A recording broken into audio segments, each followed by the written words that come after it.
There have been a few issues. We've had some youths which have been making a nuisance of themselves, which have been tackled by our PCSOs and our Bobby on the Beat James. We did have some unsocial behaviour with drinkers, but that seems to have moved on slightly. Every town has issues, unfortunately. Yeah. We're not alone in that, but we're really proactive in making sure that we deal with things.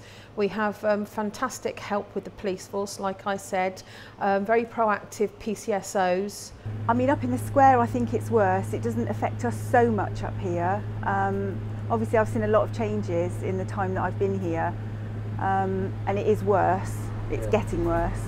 You see a lot of drunks and they shout a bit. We've had nothing that's really affected us in the shop yet, but it is definitely on the downward slide. Guy who's drug addict, he had a big lump hammer and he was trying to smash into the front of the shop at 10 in the morning, and we went out and caught him. Apparently he'd stolen the hammer from Jim's cash and carry up the main street. And he was back on the streets in no time? Yeah, literally the next day. Yeah. There's nothing they can do about it. I mean, after he had the window smashed, there was some guys outside loitering about, looking at the window and going up and down, and they had to call the police again. Yeah. Because they looked like they were casing the joint, but you've got to be careful. Yeah. Mostly drunks walking around with cans of beer. It's an alcohol-free zone. Yeah, it definitely isn't, not round here. Yeah. And you get a lot of couples fighting as well. Yeah. It would be nice if there were more police around. You would feel safer. I mean, I would never be afraid years ago of coming into Camborne on an evening or anything. Yeah. I think I'd think twice about it now. Last summer was particularly bad. What kind of things do you see? Fighting. A lot of aggression on the crossing there. Yeah. Aggressive drivers, people walking out in front of cars deliberately, antagonising drivers. Yeah. So in terms of like antisocial behaviour, is there the people congregating around here causing trouble? Yeah. Yeah. Yeah. Down this side street mostly. What kind of things do they get up to? So like.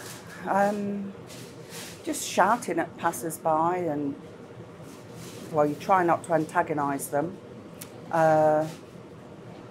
Just ignore them, really, and don't get eye contact and just hope they go. You know, this homeless as well, you know, which we never really used to see years ago, but in most days in one of the doorways in town, down the bottom of town there's homeless people usually, which is really sad. So you've got a close relationship with the police? Yeah, we have got a close relationship, and we forge even closer relationships now with our town council, so we're all really proactive and making sure that we're on it. If we see something, then we deal with it. Our first port of call is obviously to report on the 101. Yeah. And we do say that to anybody that has witnessed issues in the square or in the town. In fact, there's a little booklet that has just come out. There we are. Okay, brilliant. That we've got. You're more than welcome to have. Yeah, that has been given out to local people, and I think this has come via our council. So it's something that's worked in partnership with the police force, with Safer Cornwall, BID and our town council. Are you still proud of Camborne as a town? Oh, definitely. We've got a fantastic town. We've said before that we're on the level, so it's easy for people to reach us. The bus station is right in the town. We've got the railway station, which is a stone's throw away. Lots of local businesses, which means that they're very niche. Yeah. Absolutely. So we've got a niche market there. We do have a couple of other stores, which are more sort of like prevalent in other towns as well. But we've got that market with the little local traders and everything.